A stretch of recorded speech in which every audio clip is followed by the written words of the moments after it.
A 19-year-old girl left Ohio with $200, a broken heater, and a mother who was losing everything. She didn't run. She built a city of 18,000 in the middle of the desert. No rent, no landlord, no permission. Like and subscribe if you want to know how she did it. The letter from MIT arrived on a Tuesday. Maya Callahan was 19 years old, sitting at the kitchen table in a Columbus, Ohio apartment that smelled like old carpet and someone else's cooking. And she held the envelope for a long time before she opened it. Full scholarship, environmental engineering. Starting September. She read it twice, then folded it carefully along its original crease and set it down next to a second envelope. Thinner, cheaper paper, the kind the county offices use because they buy it in bulk. That one said they had 30 days. Maya sat with both pieces of paper in front of her for a long time without moving. The radiator ticked. Outside, someone was scraping ice off a windshield in the dark. Her mother, Sandra Callahan, was working a double shift at Riverside Methodist. Or she had been until 6 weeks ago when the hospital announced a restructuring and eliminated 43 nursing positions, most of them held by women over 40 who had been there long enough to cost something. Sandra was 44. She had worked at Riverside for 18 years, had a patient base that asked for her by name, and none of that mattered to the spreadsheet. Maya put the MIT letter in her back pocket and the eviction notice on the refrigerator with a magnet shaped like the state of Ohio. Then she opened her laptop and pulled up the Bureau of Land Management, public land records for Western Arizona, which she had been reading quietly for 3 weeks, the way some people read the news and others read scripture, not because she had a plan, but because she was the kind of person who needed to understand the shape of a problem before she could stop thinking about it at 2 in the morning. She had found what she was looking for on page 12 of a BLM long-term visitor area permit summary. $180 for 6 months. Renewable. On land that belonged, by federal statute, to every American citizen equally. She had written the number down on the inside cover of her engineering notebook and stared at it until it stopped looking like a number and started looking like a door. Sandra came home at midnight. She stood in the kitchen in her coat, not taking it off, reading the eviction notice. She didn't cry. She had been a nurse for 18 years, and nurses learn early that crying is something you do later, somewhere private, after the thing that needed doing is done. She turned around and looked at her daughter, who was still at the table with the laptop open, and she said, with a steadiness that cost her more than Maya would understand until much later, "Okay, what are we going to do?" Maya turned the laptop around so her mother could see the screen. Sandra looked at it for a long time. Then she sat down. "That's Arizona," she said. "Yes," Maya said. "That's desert," Sandra said. "Yes," Maya said. "How far from the nearest hospital?" Sandra asked. And Maya understood that her mother was not saying no. She was doing what she had always done, locating the risk, naming it out loud, because a risk you could name was a risk you could manage. 2 hours from Yuma, Maya said. "There's a clinic network, and I've been reading about a retired doctor. How much is the permit?" Sandra asked. $180, Maya said, for 6 months. Sandra was quiet for a moment. Then she said, "And MIT." Maya looked at the laptop screen. "September is 8 months away," she said. "I can defer." Not she paused. "The permit is $180. Sandra understood that her daughter had already made the decision and was not asking for permission, only for company. Then she said, "Our lease costs $1,100 a month, and we don't own a single nail in this building." She stood up, took off her coat, and hung it on the hook, by the door, with the same deliberate care she used for everything. "I'm going to bed," she said. "When you're ready to go, tell me." She paused at the doorway. "Don't throw away that MIT letter." Maya looked down at her back pocket, then back at her mother. "I wasn't planning to," she said, which was not entirely true, but close enough. That night, long after Sandra had gone to sleep, Maya sat alone at the table with the laptop and pulled up a file she had started 3 weeks ago. A preliminary systems design for a rainwater catchment network serving 500 people in a high evaporation desert climate. She had been wrong about the evaporation coefficient. She would figure that out later. For now, she just needed to get the math close enough to believe in. She worked until 4 in the morning, outside, Columbus was cold and quiet and completely indifferent to the fact that a 19-year-old girl was, in the dark of a rented kitchen she would never see again, beginning to design a city. They left on a Saturday in early January, which was the wrong season to drive across the country, in a 2008 Honda Civic with a slow leak in the rear left tire and a heater that worked at 60% capacity. But the lease was up, and the truck for the storage unit cost money they didn't have. So they packed what fit in the car and left the rest to curb for whoever came by first. Maya drove. Sandra sat in the passenger seat with a road atlas open on her lap, even though they had GPS, because Sandra Callahan had always believed that you should understand where you were going well enough to find your own way there if the technology failed. They didn't talk much for the first 4 hours. Ohio gave way to Indiana, then Illinois, flat and gray and enormous, in the way that the middle of the country is always enormous when you are driving through it with everything you own in the back seat. Maya kept her eyes on the road and her mind on the system's design she had revised 4 times since the night she decided to go. Sandra watched the fields and occasionally made small notes in the margin of the atlas, towns they passed, exits they could use if something went wrong, the way a nurse annotates a chart, not because she expected complications, but because preparation was a form of respect for reality.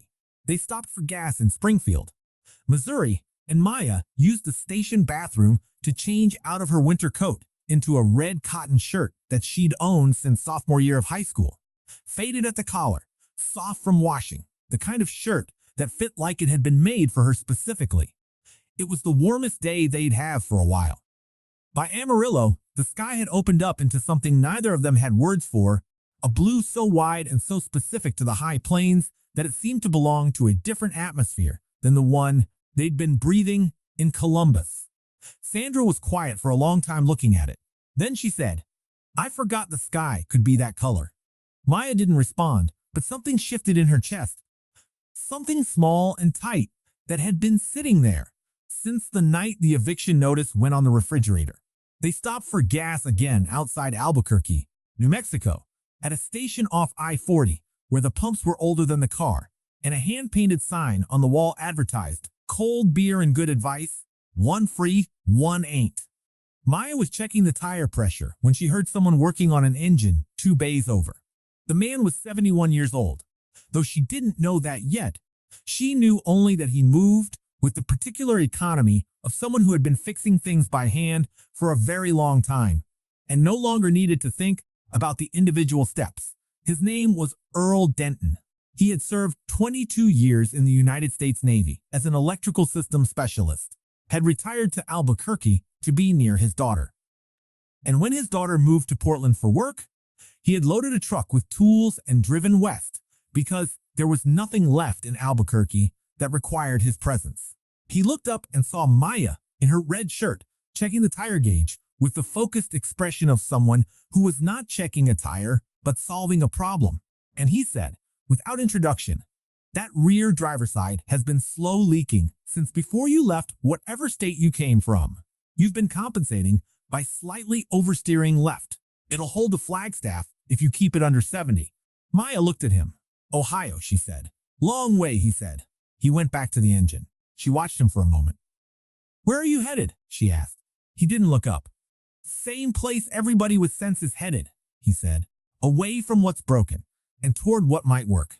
He wiped his hands on a rag and reached into the cab of the truck and came back with a folded piece of graph paper covered front and back in small, precise handwriting and hand-drawn circuit diagrams. "I've been designing this for 3 years," he said, holding it out. "Off-grid community solar with shared battery distribution. Suicide for 2,000 people to start, expandable to 10,000. I'm too old to build it by myself." Maya took the paper. She stood in the Albuquerque sun, reading it with the full and absolute attention that she gave to anything she found genuinely interesting, which was the kind of attention most people only direct at things that are on fire. After 4 minutes, she said, "Your inverter efficiency assumption is optimistic for a high-temperature environment. You'll lose 8 to 12% on peak summer days." Earl stared at her. "How old are you?" 19, Maya said. "I was supposed to start engineering at MIT in September." Things changed. Earl was quiet for a moment. Then he said, "Follow me to Flagstaff. I want to show you the rest of it." They drove the next 300 miles in a small convoy, the Civic and the Ford. While Sandra watched the landscape change from high desert to red rock to the pine-covered plateau around Flagstaff, and did not ask Maya why they were following a stranger west, because Sandra Callahan was a woman who had learned to recognize when her daughter had found something real. Copper Flats, Arizona, was not a town. It was a designation, a rectangle of BLM land on the eastern edge of the Sonoran Desert, 2 hours east of Yuma, listed in the Federal Registry as Long-Term Visitor Area 7C, established 1993, maximum occupancy, unspecified, permit fee $180 per adult per 6 months. It appeared on no tourist map. It had no welcome sign, no paved road leading into it, no infrastructure of any kind beyond a metal post, with a laminated permit information sheet in a weatherproof sleeve that someone had replaced recently enough that the paper was still white. When Maya pulled off the highway onto the gravel track that led to 7C, the sun was setting and the temperature was dropping fast, from 98 to 76 in the time it took her to park the car and get out and stand in the desert and look at it. The Sonoran in October smells like heated rock and dry sage and something else, something older that doesn't have a name in English. Maya stood in it for a long time. There were 43 other people already there, mostly older, mostly white, mostly in vehicles that had been lived in for some time, arranged in a loose semicircle around a central fire ring that someone had built out of stacked stones years ago and that showed the blackened layering of 100 previous fires. They watched her arrive the way desert communities watch all arrivals, with quiet assessment, without hostility, with the specific patience of people who have learned that the desert will do their vetting for them. If you can stand in it and not panic, you're probably worth knowing. Maya set up her tent, made the same mistake she always made, over-tightening the guy lines, creating a structure that looked precise but had no flexibility, and sat in front of it in the cooling dark and opened her laptop. She had no cell signal. She had downloaded everything she needed before leaving Flagstaff. She opened the engineering notebook and the BLM survey data and the file Earl had given her, and she started working, not because she had a deadline, but because working was how she managed the specific anxiety of being in a new place that she was not yet sure she had the right to call anything. She was deep in a water distribution model when she heard someone sit down beside her. She didn't look up. "Your evaporation coefficient is still wrong," a woman's voice said. Maya looked up. The woman was 67 years old, with the kind of face that has been made comfortable by years of precise work, clear eyes, steady expression, no wasted movement. She had a folding chair, a headlamp, and a cup of something hot. Her name was Ruth Hargrove. She had been chief financial officer for a mid-sized construction company in Dayton, Ohio, for 21 years. Had been laid off at 62 when the company was acquired. Had lost her apartment at 64 when her pension was restructured downward, and had arrived at 7C 14 months ago with an Airstream trailer and a head full of construction cost data that she had nowhere left to put. She pointed at Maya's screen. "You're using the Arizona statewide average. This specific valley is 11 degrees cooler on average because of the rock formation to the northwest. You're going to overspecify the storage tanks by about 30% if you don't correct for it." Maya stared at her. "How do you know that?" "I built a water reclamation project 30 miles from here in 2009, Ruth said.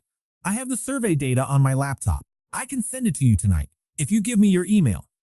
Maya gave her the email. Then she said, "I'm designing this for 500 people to start, expandable to 5,000. Ruth was quiet for a moment. "How many do you actually think will come?" "As many as need to," Maya said. Ruth looked out at the desert, then back at Maya, with the expression of someone who has heard a great many optimistic projections in her life and learned to evaluate them not on confidence, but on underlying structure. Then she said, "Show me your assumptions." Maya turned the laptop toward her. Ruth pulled her chair closer. They worked until 2 in the morning, and when they stopped, it was because Ruth said, with the blunt precision of a woman who had spent 2 decades managing project timelines, "We need sleep. We're not useful when we're making errors. Maya closed the laptop. The desert was very quiet and very dark and very full of stars that she had not seen since she was a child because she had grown up in a city, and cities eat stars without noticing.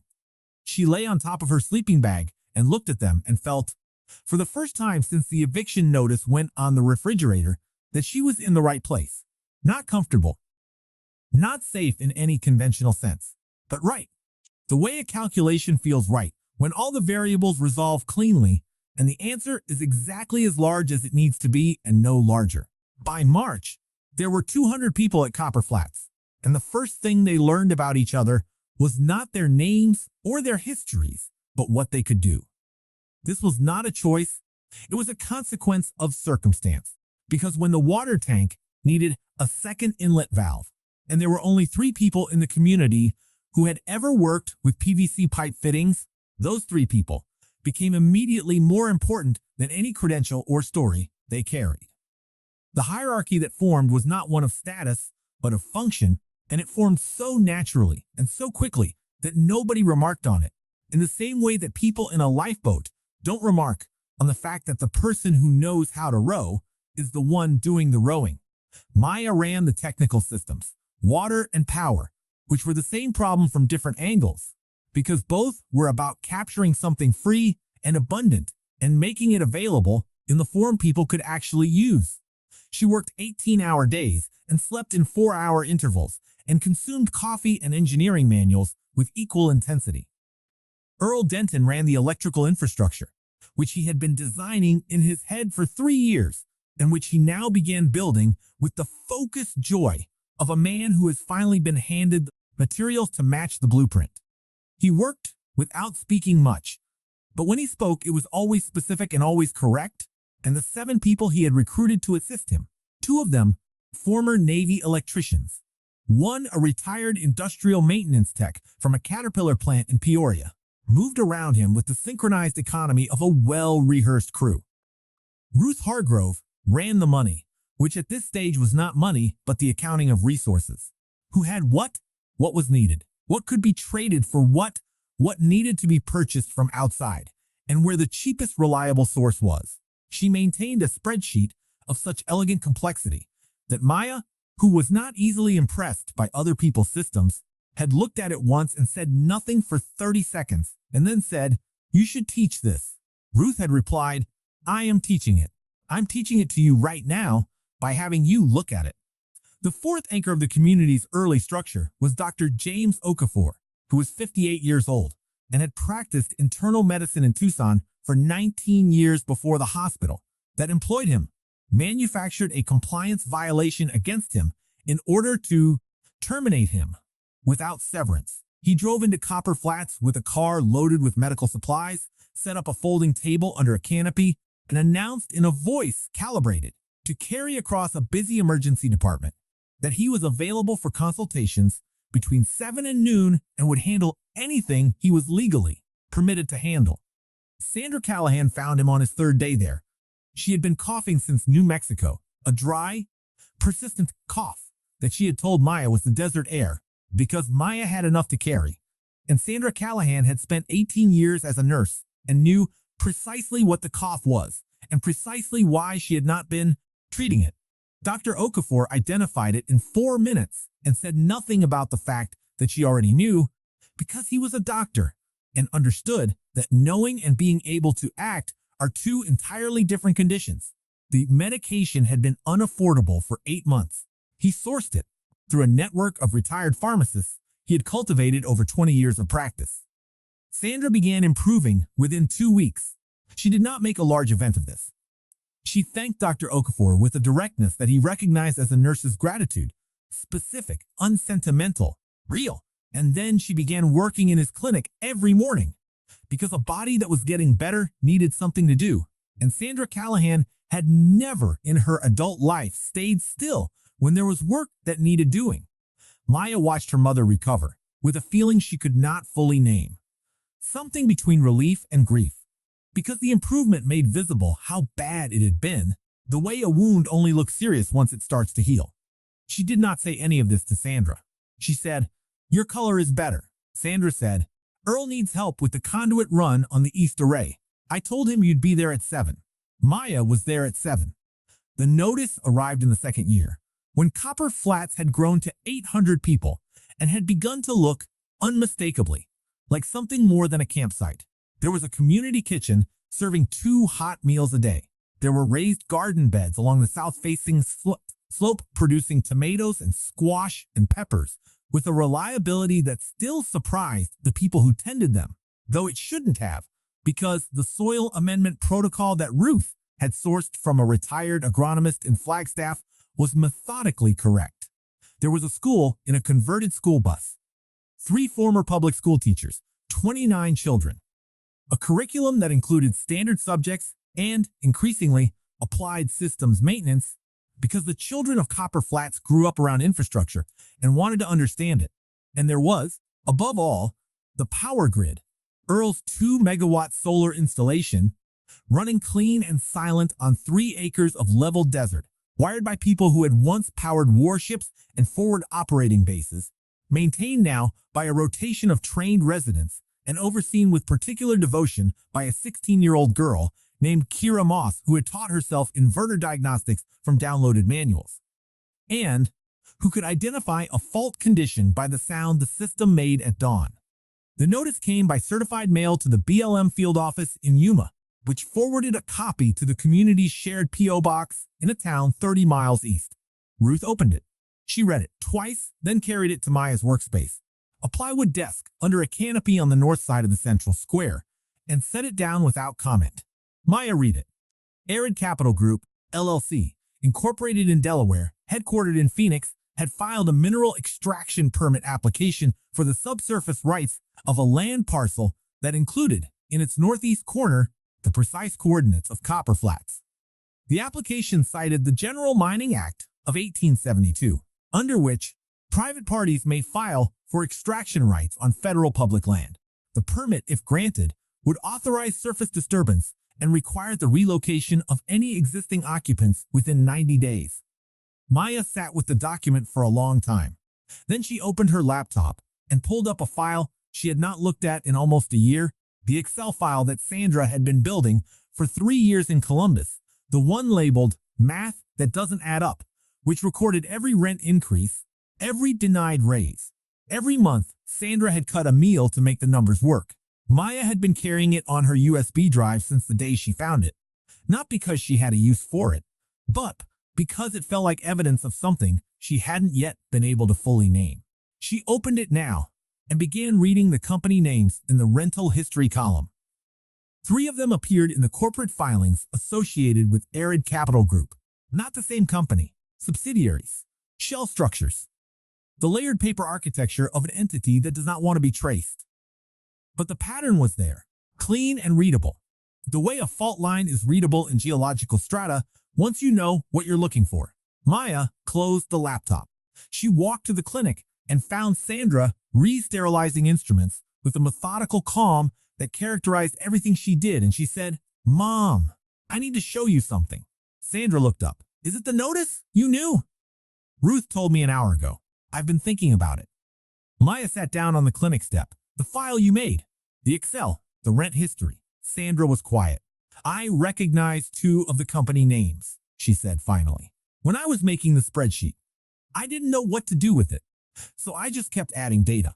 Maya looked at her mother, this woman who had spent 18 years as a nurse, who had tracked every number that mattered to their survival with the same rigor she brought to a patient chart, who had built, without knowing she was building it, the foundation of a legal argument. "You built the case," Maya said. "I just kept records," Sandra said. "That's the same thing," Maya said. Maya sent the documentation to 14 organizations in a single night: environmental law clinics, public land advocacy nonprofits, investigative journalists, 2 law school clinics that specialized in federal land use, and 1 name she had found in a footnote of a BLM procedural challenge from 4 years ago: Priya Nair, Associate Attorney, Tucson. She did not expect responses. She got 13 automated replies and 1 phone call at 1:17 in the morning, 3 days later, from a number she didn't recognize. She answered because she always answered. "This is Priya Nair," the voice said. "I've been reading your documentation for the past 4 hours. I can't formally represent your community as counsel. I'm a junior associate, and my firm does commercial real estate, which is the single most ironic detail in this entire situation. And I'm aware of that. But I can be in that room with you as a private citizen who happens to know where every footnote in this filing came from. But I need you to understand something.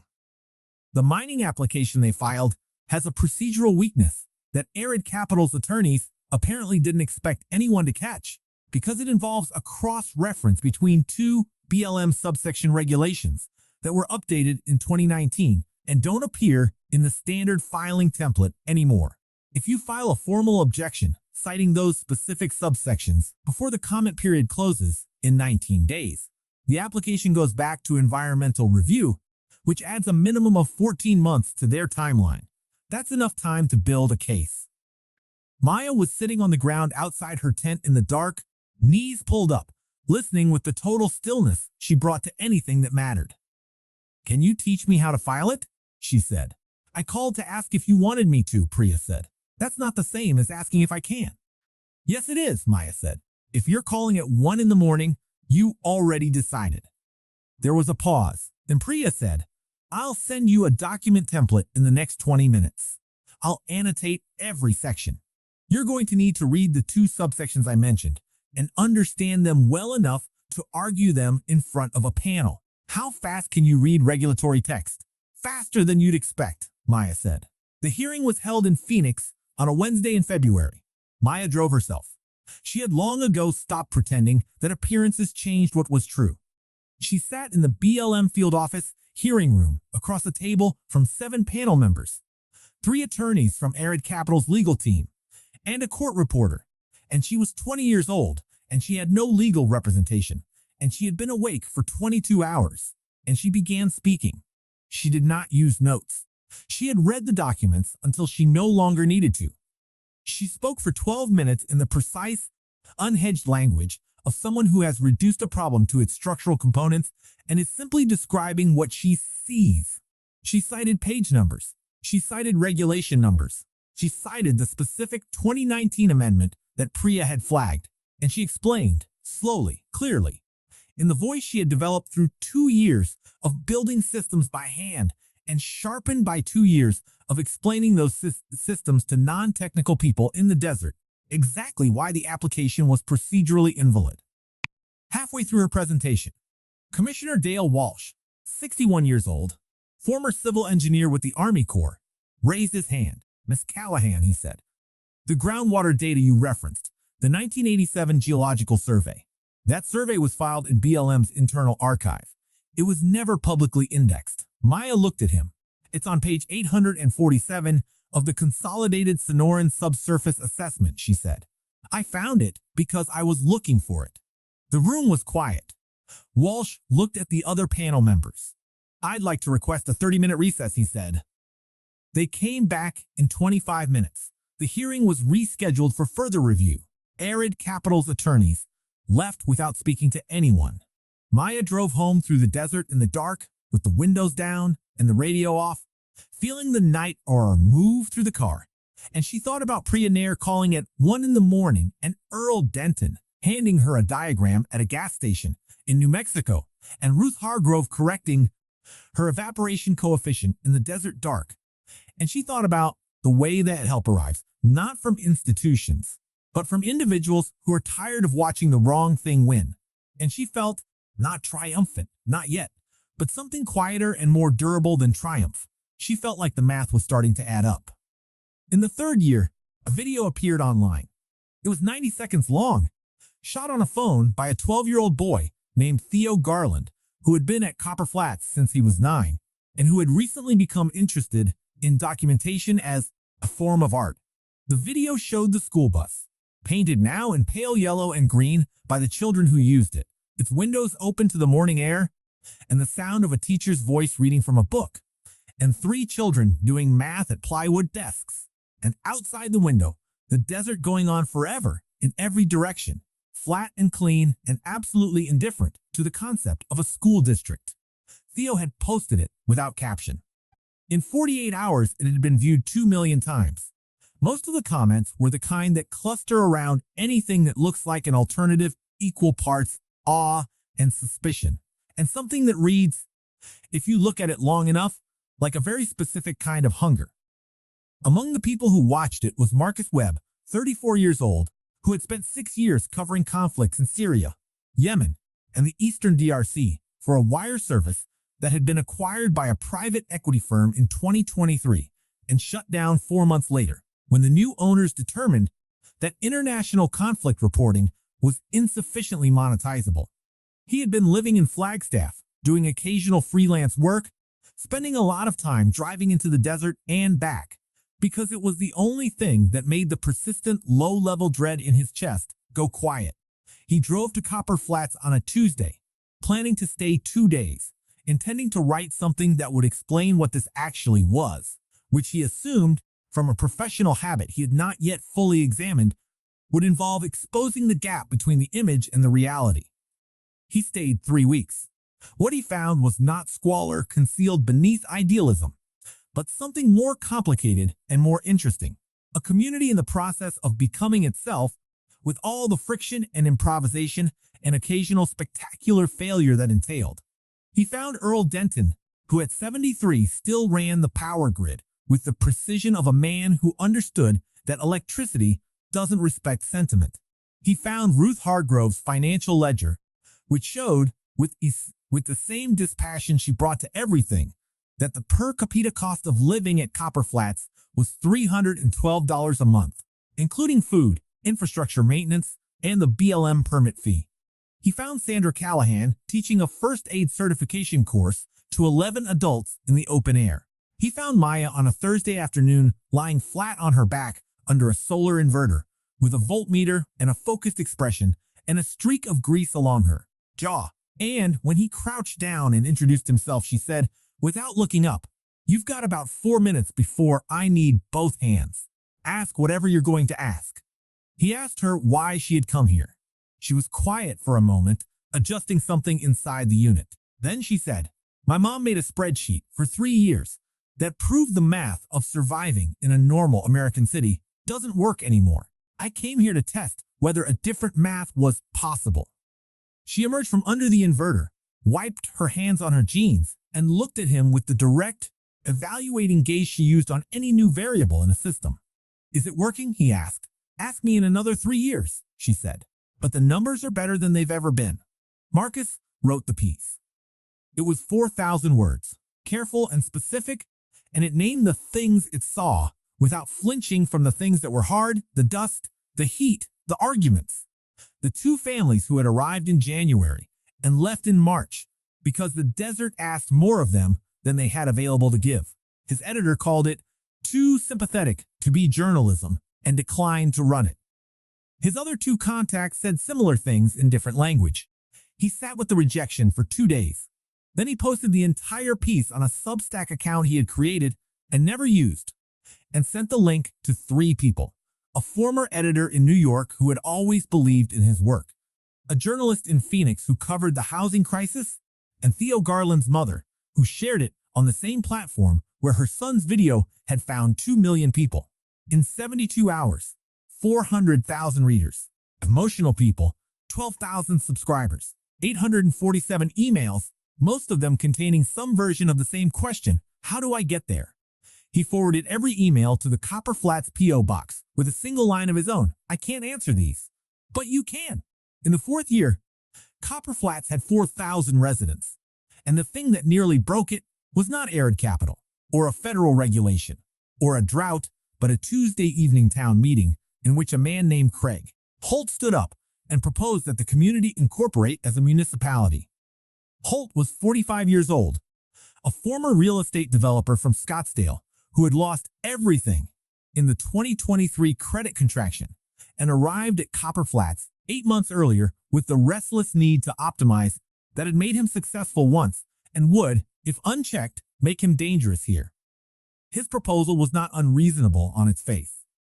He wanted a formal governance structure, elected leadership, a membership fee structure to fund shared infrastructure, a legal entity that could enter into contracts and hold assets.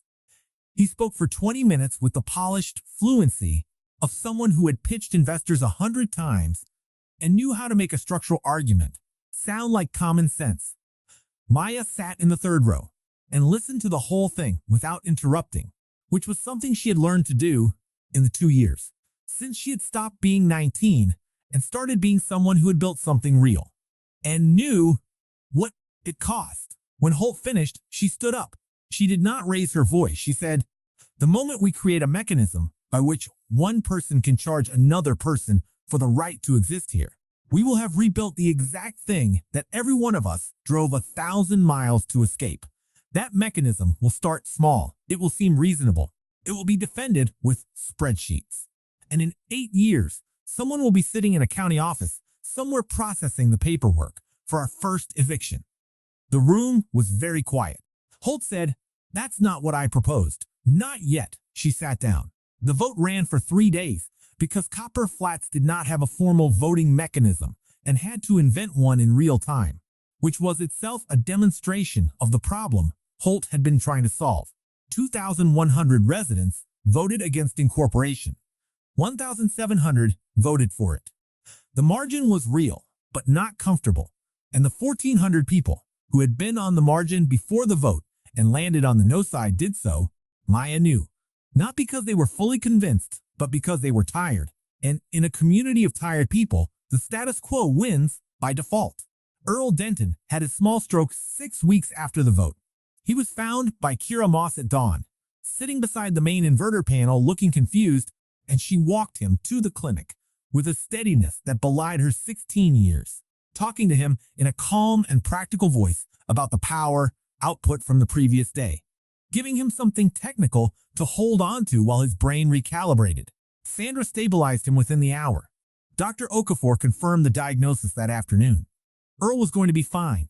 He was also, for the first time since Maya had known him, frightened, not of dying, but of leaving something unfinished.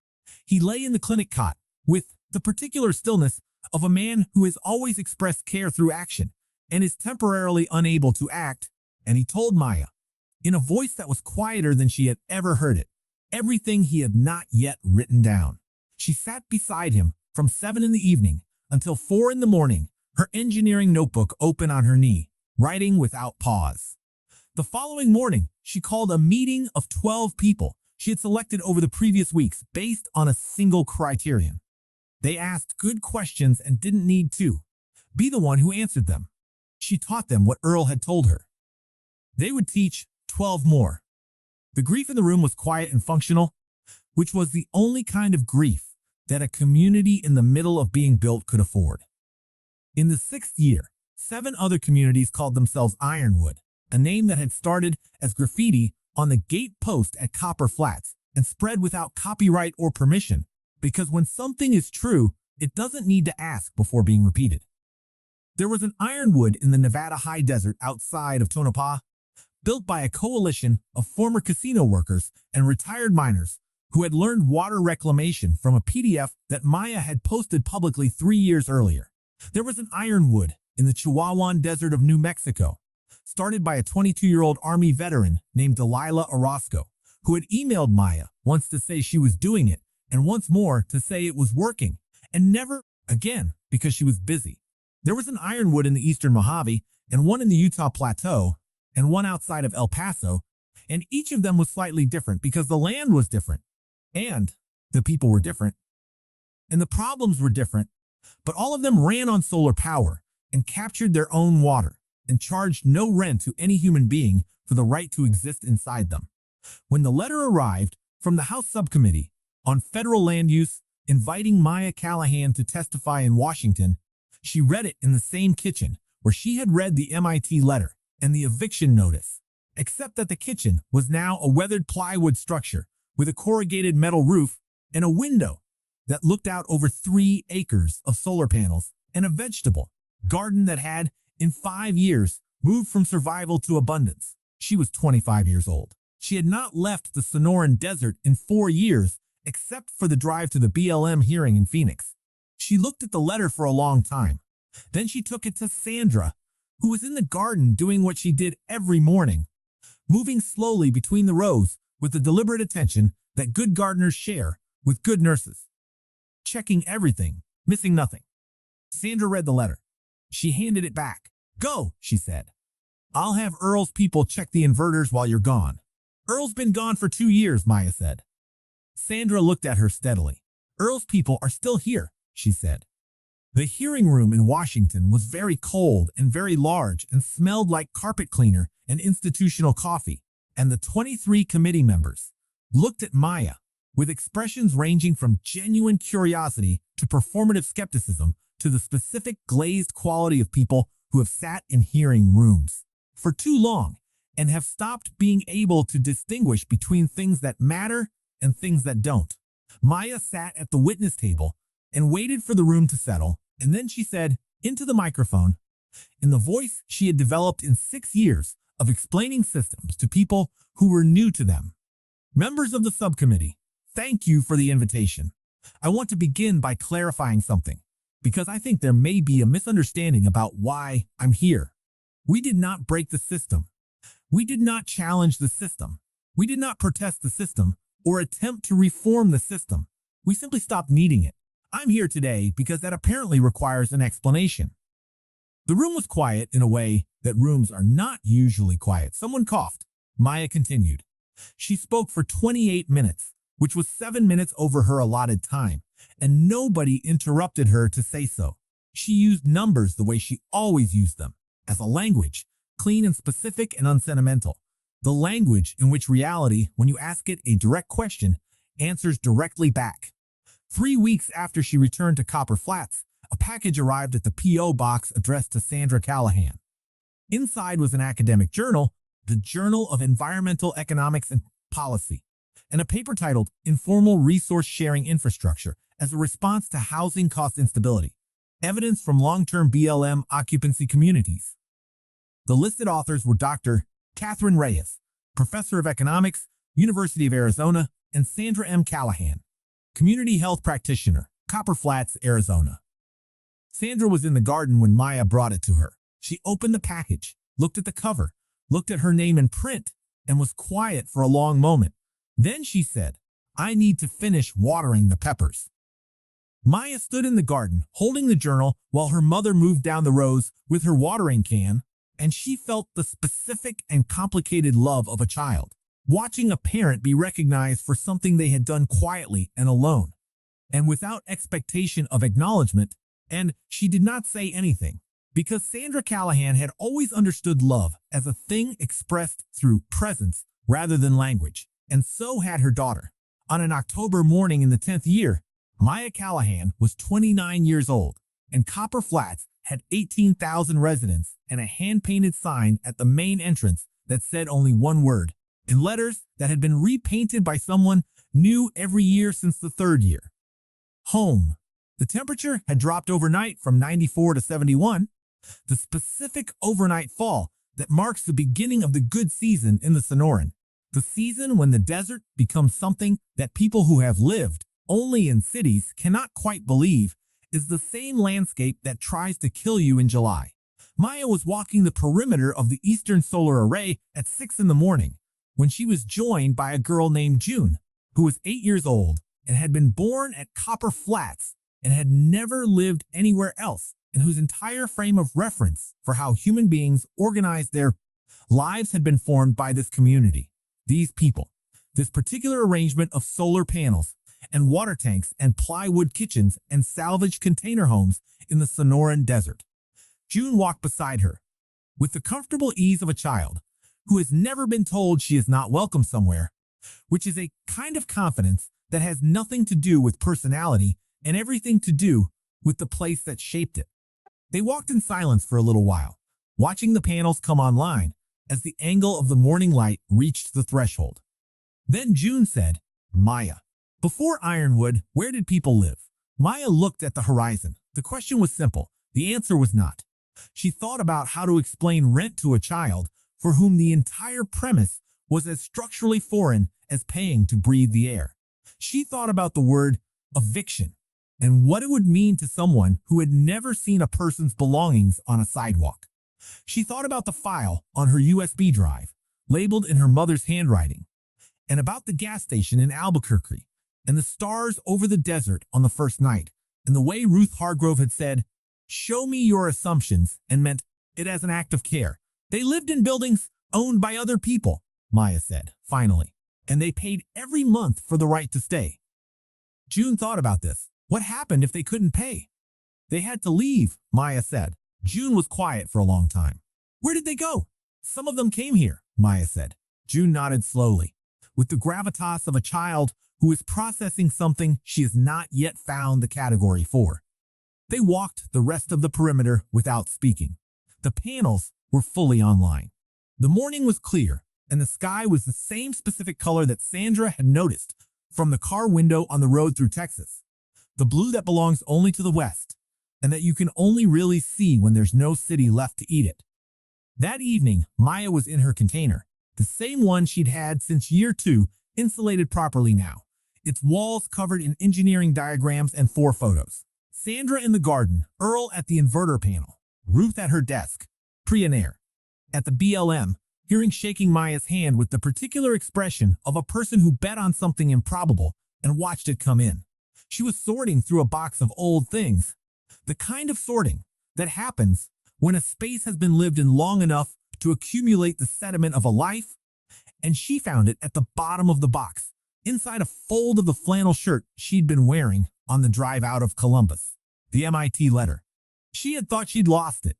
She unfolded it, and there on the back, in her mother's handwriting, blue ink, the good pen Sandra kept for things that mattered, were 11 words. "You will build something larger than anything they could have taught you." Maya sat on the floor of her container home in the Sonoran desert, with her back against the wall and the letter in her hands, and outside the sound of 18,000 people living their lives. The distant note of someone's radio, the voice of a child, the low hum of Earl's grid, doing what it had always done, turning the sun into something people could use. The desert was dark and enormous and full of stars that nobody had taught it to hide. She sat there for a long time. She did not reach for her laptop. She did not open her notebook. She just sat with the letter and the sound of the place she had built and the words her mother had written when everything was uncertain. And Maya was 19, and the future was still just a door. It was a long time before she moved. When she did, she folded the letter back along the original creases and set it on the desk beside her notebook, in the space she kept for things that needed to stay visible. Then she went outside and stood in the desert in the dark, the way she had stood on the very first night, looking at the same sky, feeling the same air, except that now there were 18,000 lights behind her instead of 43, and the woman who had stood here 10 years ago, not knowing if she had the right to call this anything, had become the woman who had stopped needing to ask the question. The coyote called from somewhere out in the creosote. Maya listened to it until it finished. Then she went back inside and got to work. If this story moved you, like and subscribe so the next chapter finds you before someone else does. Drop a comment telling me which moment hit hardest and where in the world you are reading this right now.